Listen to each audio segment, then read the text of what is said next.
Hello. Hello. I will be reading An American River by Mary Bruno. This is The River, Chapter 1. My mother told us not to play by the river, and mostly we listened, but there were times when the riverside beckoned, like those autumn afternoons when my older brother and I played football on the lawn behind the home light plant with our neighborhood pals. The home light lawn was a natural football field, nearly twice as long as it was wide and almost perfectly flat.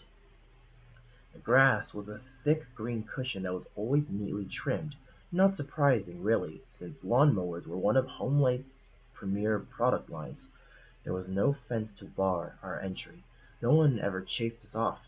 In fact, the Homelight workers in their dark blue coveralls would gather in the asphalt parking lot next to the field to smoke a Chesterfield or two and watch the game. The parking lot formed the field's eastern boundary. On the other side of the grass and along the western sideline was the Passaic River, a slick, dark, menacing presence slinking its way down to Newark Bay. Across the river, the opposite bank had been replaced by a corrugated steel bulkhead. The dark armored wall, some 30 feet high, was punctured in places by huge, round storm drains. The giant metal mouths visible at low tide drooled a frothy runoff into the river. The bulkhead supported a mile-long, arrow-straight stretch of Route 21, known locally as McCarter Highway. This particular section of road was a made-to-order speedway. Teenage hoods from Newark would gather there to drag race their GTOs. On summer nights, the whine and squeal of engines and brakes would drift across the river and seep into our dreams. The Passaic is a tidal river by the time it reaches the Home Lake plant. When the tide was in, the water would creep right up to the lip of the field. We never ran sweeps to the riverside, always observing a 5-foot buffer zone between our play and the water's edge. There was another group of kids hanging around the Home Light field one afternoon. They were older kids, strangers to me. They were horsing around at the other end of the field. Kibitzing, my father would have called it. The Home Light workers eyed them suspiciously before ducking into their cars to head home. When the parking lot had emptied and the sun had nearly set, another boy appeared. He was a husky boy, strong with straight brown hair and roses in his cheeks. He walked across the grass on the diagonal, a path that took him between our game and the older boys' horseplay without disturbing either. He was on his way home from football practice. He was wearing his uniform Irish green jersey and white pants, and carrying his helmet by the face mask. The chin strap made a ticking sound as it slapped against the helmet's plastic side. I didn't hear what the older boy said to the football player. He paused, turned in their direction, then proceeded on his way, a little faster than before. They caught up with him at the far corner of the field, the riverside. We had stopped our play by then and stood nearby in a huddle, watching. The biggest boy shoved the football player in the chest. The football player shoved back. There was a scuffle, and in the midst of it, one of the other boys grabbed the helmet. It was a beautiful helmet, snow white against the gathering dusk, no scuffs or grass stains. Its top as smooth and round and shiny as a cue ball. The boys taunted the football player with their prize, yapping and hooting and prancing around him like jackals at a kill. After a moment or two of this, the biggest boy, the one who started everything, stepped into the circle and claimed the helmet for himself. He raised it over his head and held it there. He locked eyes with the football player. Then, with a windmill motion of his arm, he hurled the white helmet into the Passaic. It splashed in upside down, not 30 feet from where we all stood, gaping near the water's edge. The helmet righted itself somehow and bobbed briefly, like a buoy or a skull. Frantic, the football player waded in after it. He skidded and slipped on the oil-slicked rocks. He sank to his ankles in the river's black sediment. Knee-deep in the Passaic, its water staining his white pants a fecal brown, he tried to rescue the helmet with a tree branch. He managed to snag the face mask, but the river wouldn't let go. Any one of us should have been able to dive right in and save that helmet. The water couldn't have been more than 4 feet deep where it went down, but we didn't. And the football player didn't either. No one dove into the Passaic River. The Passaic wasn't fearsome in any traditional sense. It didn't rage or thunder. It didn't loll along and then suddenly turn into a boil or hurl itself over a cliff. Not this far downstream, anyway. It wasn't icy cold or booby trapped with eddies. It wasn't even that wide. A dog paddler could make it all the way across. But the river scared us just the same.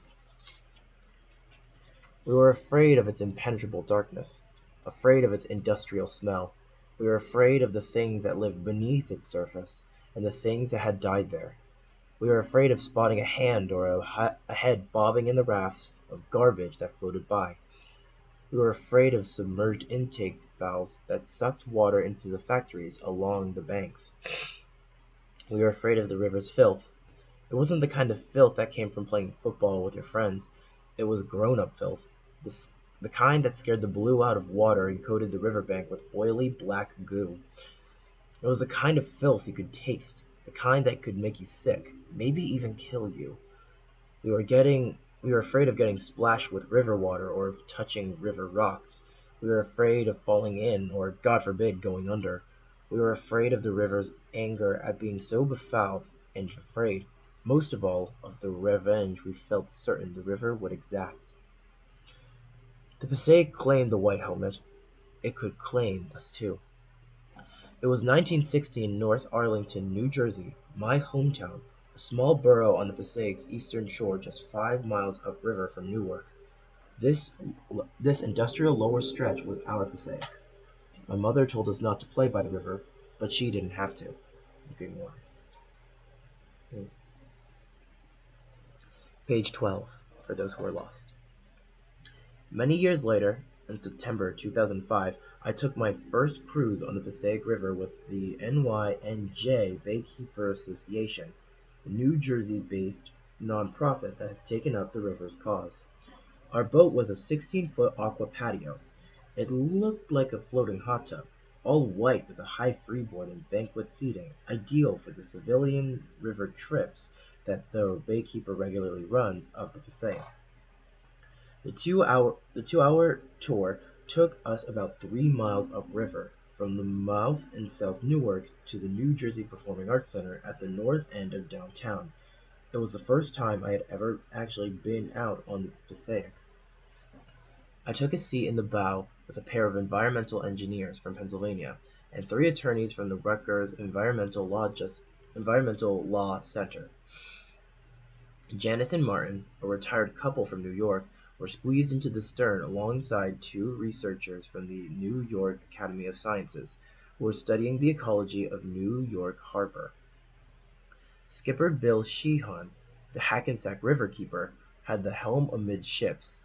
He was sturdy and gruff, with a shark-tooth necklace and a bushy red mustache. He leaned against the gunwale just in front of Janice, one hand on the wheel. He had the look of a cop, or a bartender, or the ship's captain that he was. The look of someone who is comfortable being in charge. Our host, Andy Wilner, was a sunnier presence. It was the first time I had met Andy in person. He had a full gray beard and a thick shag of salt and pepper hair. A 35mm camera swung from his neck. He used his free hand, the one that wasn't gesticulating, to brace the camera against his middle-aged paunch. Andy made this trip upriver on many, many occasions, but he snapped pictures with the eagerness of a first-timer, pointing out his favorite bridge and marveling aloud at the play of sunlight on the glass facades of the new office towers along the shore. Wonder lived next to outrage in his heart. We set out from the Passaic Valley Sewerage Commissioner's (PVSC) massive sewage treatment plant on the shores of Newark Bay. Neat and surprisingly odorless, this 172-acre complex of circular tanks, pipes, pumps, and stacks processes waste for 1.3 million residents in New Jersey's Passaic, Bergen, Essex, and Hudson counties. Once we cleared the dock, Andy unfurled a nautical chart and located our position in the labyrinth of bays, tidal inlets, islands, and marsh. Raritan Bay was below us, linked to Newark Bay by the Arthur Kill, a tidal strait that separates New Jersey from Staten Island.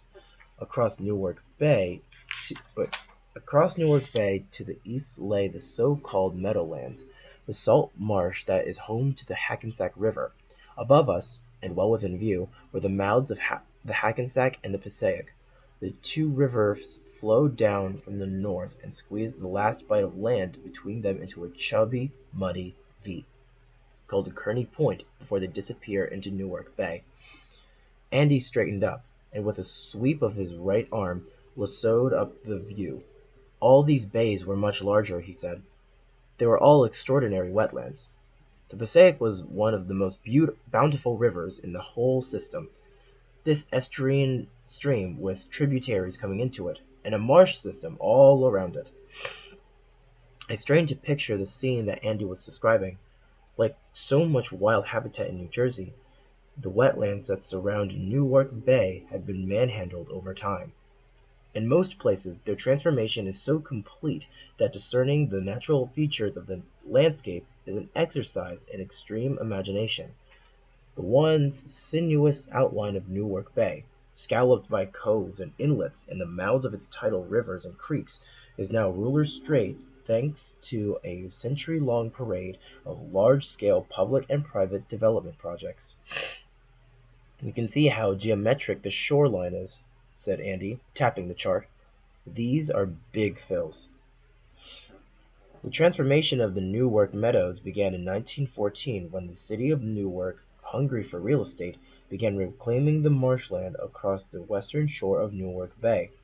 Port Newark came first. The city dredged a mile-long shipping channel in the bay. They mixed the dredgings with garbage and ash and heaped the malodorous blend on top of the salt marsh until the landfill was firm enough to support the docks and warehouses that followed. By 1974, the Newark Meadows had completely disappeared, buried beneath the Port Newark/Elizabeth Marine Terminal, the Newark Liberty International Airport, and the New Jersey Turnpike. Similar landfill operations soon claimed much of the eastern shore of Newark Bay, too. Stands of white fuel storage tanks now occupy acres of former salt marsh in Bayonne. Welcome to Garden State.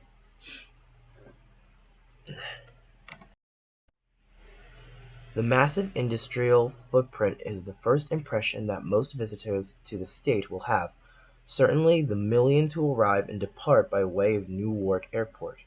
And it's a lasting impression.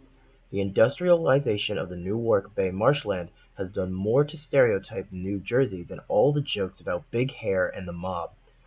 Newark Airport, Port Elizabeth, the New Jersey Turnpike, and the Bayonne and Elizabeth fuel tanks, alas, the icons of my home state. My fellow Aqua Patio passengers seemed unfazed by the industrial sights and smells. Most were there on business. The environmental engineers were reconnoitering the Passaic for a client who had just bought riverfront property. The scientists were exploring the Passaic, Hackensack, and Hudson River estuaries for a larger survey of New York Harbor. The lawyers were compiling an inventory of structures and businesses along the river. Janice and Martin were just looking for something interesting to do on a pleasant autumn afternoon. Marty loves to be out on the water, Janice told me. The couple read about the baykeeper tours in the newspaper and drove out from their home in Manhattan.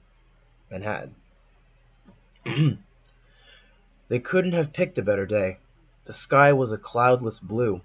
The temperature, a delightful 75 degrees.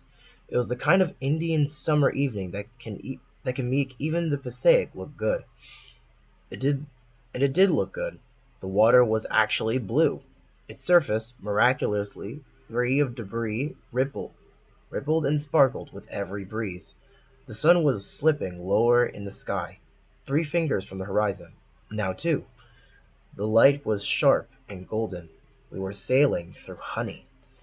We passed abandoned factories with rotting docks on the Newark side of the river, and a junkyard with towers of pancake sedans and acres of red and blue shipping containers stacked 7 high. Backlit and spectral, each eyesore possessed its own odd beauty. They recalled a vanished era, the mid-19th century, when Newark was a king of U.S. manufacturing, and the Bank of the Passaic teemed with commerce. About 3 miles upriver, just north of the Benjamin Moore paint factory, we came to the Diamond Shamrock Superfund site. The address, 80 Lister Avenue, is on the far eastern edge of Newark in the city's historic iron-bound neighborhood. Bill Sheehan maneuvered the boat in closer to shore and shifted the engine into neutral. Most of the passengers stood to take pictures, pay respects. Diamond isn't the only contaminated site along the Passaic, but it is by far the most notorious. For Passaic River advocates, 80 Lister Avenue is a battle cry. Get water.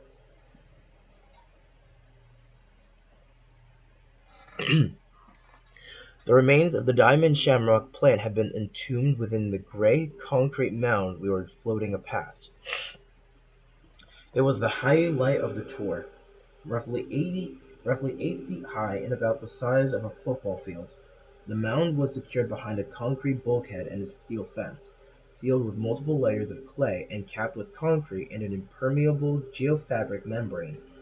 With this waterproof 6-acre grave lie the remains of the deconstructed diamond factory buildings and 932 shipping containers filled with 66,000 cubic yards of dioxin-contaminated dirt, dust, and debris that environmental cleanup crews literally vacuumed from the streets, stores, schools, houses, playgrounds, and empty lots near the Lister Avenue property.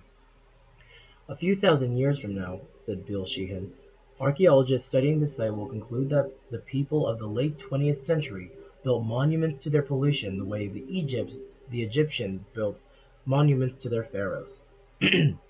With that, he kicked the engine back in gear and we continued slowly upstream. The skyline of downtown Newark was just ahead. Late afternoon sunlight lasered off the smoked glass facade of the FBI's new Riverside Tower. "How come there are no other boats on the river?" asked Janet. Her face was hidden beneath the peak of her white cotton cap, which was pulled low against the harsh sun. It was a good question, direct and obvious, and it cut to the heart of things. Even the poison mound, and the Mad Max landscape, and the occasional doomsday commentary from Andy and Bill had managed to spoil the simple joy of being out on the water.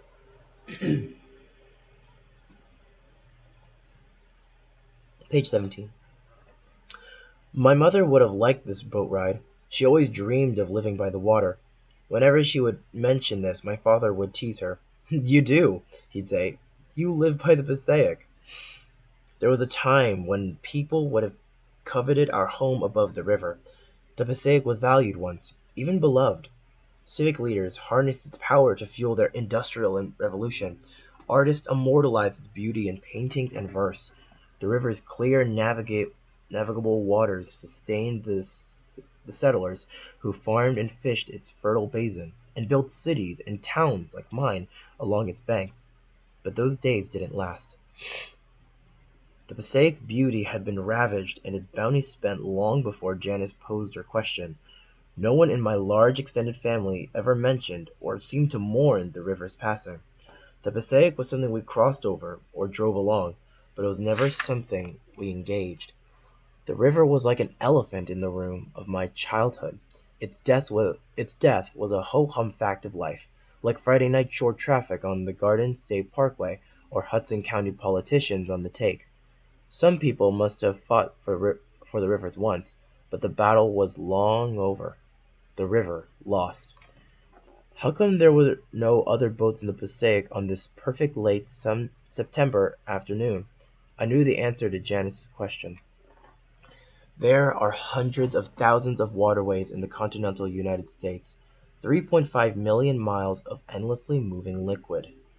How many of these are technically rivers is a rather tricky question. River is not a scientific term. Indeed, science is a little laissez-faire when it comes to classifying a waterway, as say, a river versus a stream. It's not surprising then that rivers vary greatly in size and habit. Some are quite small, like the Dee River in Oregon, which flows 120 feet through Lincoln City to the Pacific Ocean. Some rivers are massive, like the Missouri, which at 2,450 miles is America's longest. Some rivers are ephemeral, surging into being after a desert downpour only to vanish with the rain, leaving behind nothing but a lace work of empty washes that hold the promise and threat of rushing water until the next big downpour.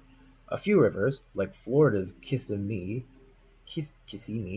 form gigantic puddles that cheat in slow motion.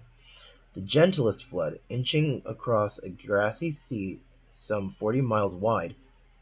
Taken together, America's rivers drain the countryside like a giant open vascular system that collects water from the interiors of the continent and transports it to the seas. Their precious cargo is pirated along the way for drinking, bathing, irrigating, recreating, and for powering millions of homes and industries. Like the Passaic, most rivers are the raison d'etre for the communities and industries that have sprouted along their banks. There are thousands of rivers in the United States: Minneapolis, St. Louis, New Orleans, Augusta, Savannah, Albuquerque, El Paso, Cincinnati, Wheeling, Great Falls, Bismarck, Kansas City, Sioux City, Omaha, Trenton, Toledo, Fort Wayne, Wilmington. Those are just some of the larger ones. The Passaic spawned Newark and Paterson, New Jersey, as well as dozens of smaller communities, and like most urban rivers, the Passaic has paid dearly for its largesse. In strictly physical terms, the Passaic is a modest river, just 86.05 miles long. Nevertheless, it is New Jersey's longest river, edging out the Raritan by a scant 5 miles. The name Passaic means peaceful valley, in the language of the Lenni Lenape, the Native American tribe that occupied New Jersey before white settlers arrived. The river rises in Mendham, a historic township in north-central Jersey. It heads almost due south at first, then veers sharply north, then northeast, then due east, and then south again, making two final northward loops before emptying into Newark Bay. This erratic path traces a sloppy, upside-down U that winds through, over, under, and around five New Jersey counties, some 40 of its cities and towns, three swamps, four dams, four meadows, four waterfalls, a pond, a lake, 53 bridges, and seven highways, and past countless homes, parks, playing fields, parking lots, diners, junkyards, office buildings, shopping centers, gas stations, warehouses, and factories. The drive from Mendham to New York is about 30 miles. The Passaic takes the long way round. Through its 86-mile course, the Passaic is many rivers, swift and clear in its upper stretch, sluggish and swampy in, mid, in mid-section, a thundering cascade at Great Falls, brackish below the Dundee Dam, and so industrial in its final miles that New Jersey poet laureate William Carlos Williams declared it the vilest swill hole in Christendom. The river can be divided into three long stretches. The Upper Passaic is a largely downhill romp through meadows and forest along the southeastern edge of the Great Swamp National Wildlife Refuge. The Central Basin is the long, flat, flood-prone middle reach that flows north for some 40 miles through an ancient lake bed. The lower valley, where I grew up, is a 35-mile-long corridor that sweeps down from the cliffs of Paterson to the sea-level marshes of Newark. This convoluted journey from pristine headwaters to Superfund site mirrors the triumphant and tragic relationship between nature and industry in America. The wildness and beauty that awed the first settlers some 400 years ago eventually powered the mills, farms, and factories that produced clothes, food, steel, and electricity, a robust international trade, and a large, solid middle class. But along the way, the mighty frontier that helped forge American enterprise and character fell victim to an industrial fervor that seemed, at every turn, to sacrifice natural resources for financial gain. The power and much of the breathtaking natural beauty of our national rivers survives today only in isolated patches, and then just barely. Our tools are better than we are, wrote the late naturalist Aldo Leopold in his 1949 environmental classic, A Sand County Almanac. They suffice to crack the atom, to command the tides, but they do not suffice for the oldest task in human history, to live on a piece of land without spoiling it. As my great grandmother, Emily Sullivan, liked to say, don't shit in the nest. The Passaic River is an object lesson in what can happen when we ignore that simple, salty advice. The Passaic changes character in the lower valley portion of its run. Above its mouth in Newark Bay, the Dundee Dam crosses the river. The Passaic is freshwater above the dam. Below, the river becomes a swirl of freshwater and seawater whose salinity varies with conditions of weather, river flow, and ocean tide. Water levels Water levels in the river fluctuate about 5 feet with each daily tide. During extreme high tides, the Passaic can rise as much as 11 feet. When the conditions are right, a high tide during the dry summer season, for instance, the tongue of salt water from Newark Bay can lick the Dundee Dam, a full 17 miles upstream. The tide was going out on the day the football player lost his helmet. I remember the river receding as we played on the homelite field that afternoon. I imagine the white helmet drifting down through the lighter layer of fresh water, then farther still through the heavier salt layer, until it reached the river's mucky bottom. It may still be there, buried like dioxin beneath 2 generations of mud and silt. Or maybe the tide took the helmet with it out to sea. I'm gonna drink water. The Aqua Patio passengers were all quieter on the return trip. Even Bill and Andy. I wondered what everyone would take away from this experience. Andy used the Passaic River cruises to shaken people up, open their eyes, confront them with the tragedy and the possibility of the Passaic. Later that summer, he would take the mayors of Newark and Harrison out on the river.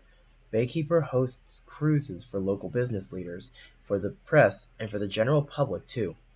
Our job is to make advocates of people, said Andy. He was giving me a lift back to my car, steering his Subaru Outback slowly along the paved streets that wind through the Passaic Valley Sewage Commissioner's plant, from the riverside dock to the parking lot at the main entrance. Remember Moby Dick? He asked, out of the blue. The first chapter is all about Manhattan, when industry and pollution kind of took the water away from people. The people responded appropriately. They turned their back on the waterway and took on other interests. Same thing with the Passaic. When the Passaic became foul, when it was no longer a place to picnic and boat and swim, it became less known to everyone except the people who worked on it. And those people who used it as a highway and a toilet, and when it started to smell bad and people started to hear warnings about it, the Passaic became an unknown place. I left Andy standing in the parking lot, deep in conversation with the 2 environmental engineers from the cruise. I tooted the horn and waved to them as I passed through the gates and out of the plant. Then I fished my rumpled directions from the glove compartment and followed them backwards to my brother Paul's house in Cranford, where I always crash when I'm visiting New Jersey.